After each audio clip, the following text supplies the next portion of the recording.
Assalamu alaikum and welcome all viewers.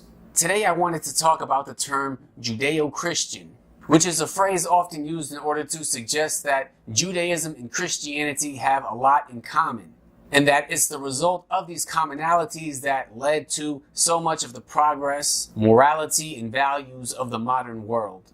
However, you'll find that the religion of Islam has been purposefully left out of this phrase, even though Islam has more in common with Judaism and more in common with Christianity than those two religions have in common with each other.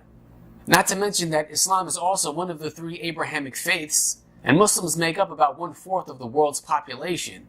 So it's interesting that the term Judeo-Christian even exists, let alone how it portrays Islam as some sort of other unrelated thing.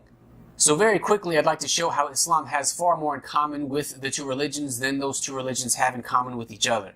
In fact, if you see Judaism veering to the left in regards to a particular issue, and you see Christianity veering to the right, you'll find Islam in the middle, being balanced regarding the issue and therefore being closer to both traditions.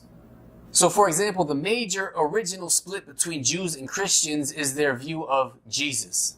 You'll find that Jews go to one extreme in that they do not believe Jesus to be a prophet. They do not believe that Jesus was the Messiah. You'll find that Jews completely reject Jesus.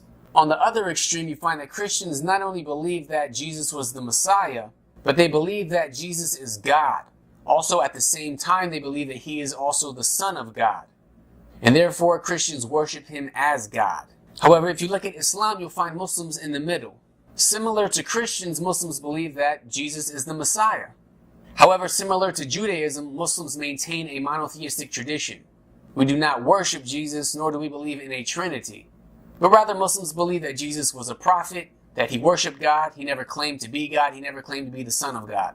But rather, he preached monotheism just as did all of the past prophets. Another issue we can analyze pertains to the purpose of this life in regards to the hereafter.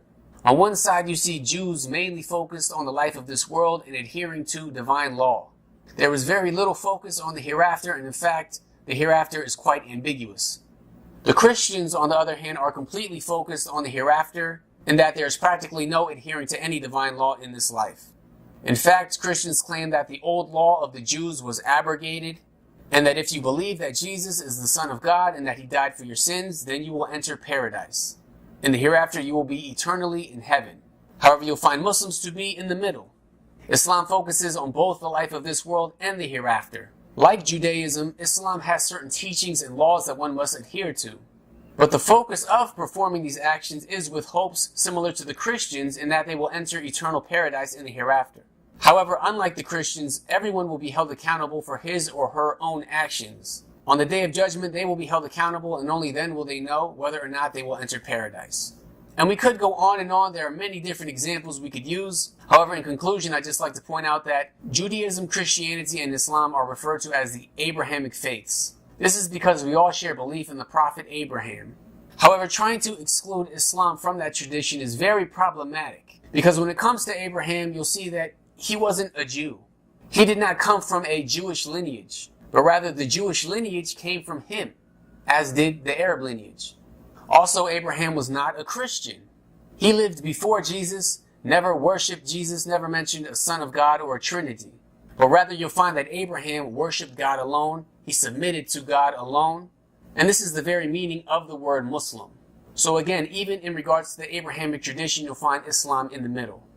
So the fact of the matter is, when talking about Judeo-Christian values, it's important to recognize Islam's role and how it relates to these traditions. Because when someone uses a phrase like Judeo-Christian, it's more than likely politically charged with very little basis in reality if you look at the facts of the Abrahamic traditions and what they have in common.